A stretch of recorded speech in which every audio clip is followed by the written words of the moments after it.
Сәлем достар. Бүгін мен сіздерге үй жағдайында балықты қалай қуыратынымды көрсетейін. Мына жерде 3 килограмм сазан балығы. Жолдасым бәрін бөліп, аршып, дайындап қойды. Осыны сіздерге қазір көрсететін боламын. Осы балықтарды мен тостағанға салып жуатын боламыз. Жуып, тұзын салып, маринадын салып, дайындаймыз қуыруға. Ал енді мен келесі жағдайда осы пиязды турайым. Балықты жуып қойдым. Енді осылай пияздарымды турайым. Сосын барып пиязды тұздап, осы балыққа саламыз. Ал енді жаңағы тураған пияздарымды үстіп балықтың үстіне саламыз. Міне, бұл пиязымыз аз болады. Тағы бір пияз турау керек. Балықты пиязбен маринадтаған өте дәмді болады. Кішкене былай кетті. Енді қазір пиязымызды турап,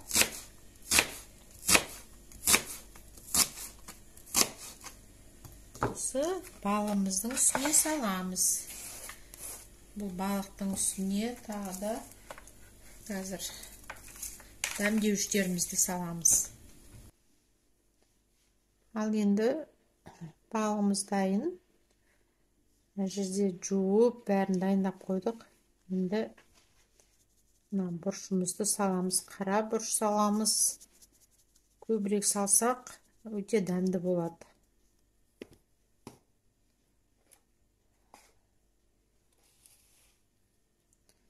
Сосын тұздау керек, жақсылап.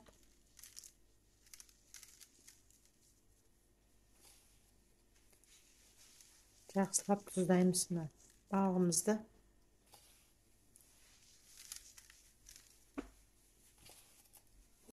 Ал енді әркім арқалай. Мен өзім осындай пакетке саламда, ұн салып, балықтарымды үстіп, үстіне ұнға ұнатам. Осылай балықтарым ұнға ұнайды.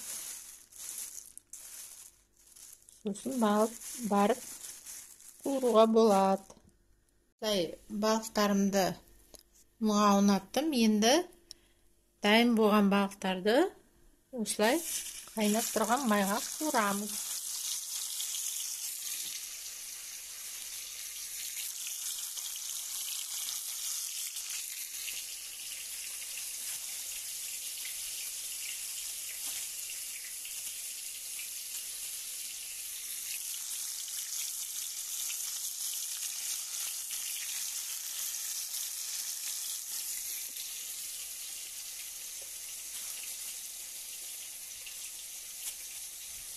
Оның кішкене үстіп,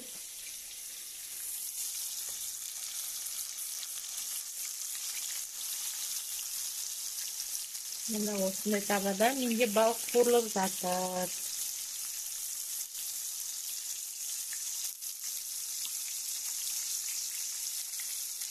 Жақсылап қуырамыз, сосын аударамыз екінші жағын. Міне осылай балығымыз қуырылып жатыр. Сазан өте дәмді балық. Жақсылап тұрып, екі жағын қуыру керек. Тағы қуыратын балықтар бар. Балықты осылай қуырып жатырмын. Жақсылап бір жағын 5-6 минут қуырамыз. Мынау қуырылған балықтарым. Балықты қуырып болды, енді аламыз. Мына осылай қоямыз.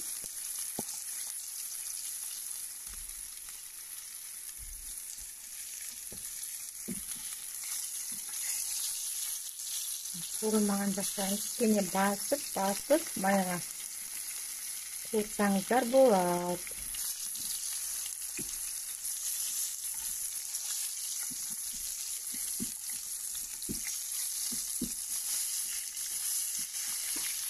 Өзі балық деген өзі бауырсақ сияқты тез қуырылады.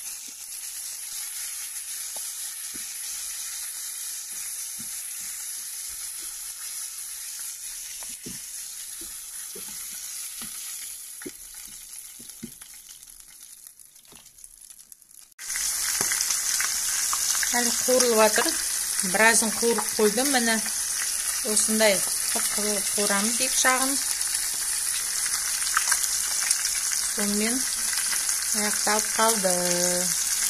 Осылай қуырып болдым. Ал бетіндегі пиязы.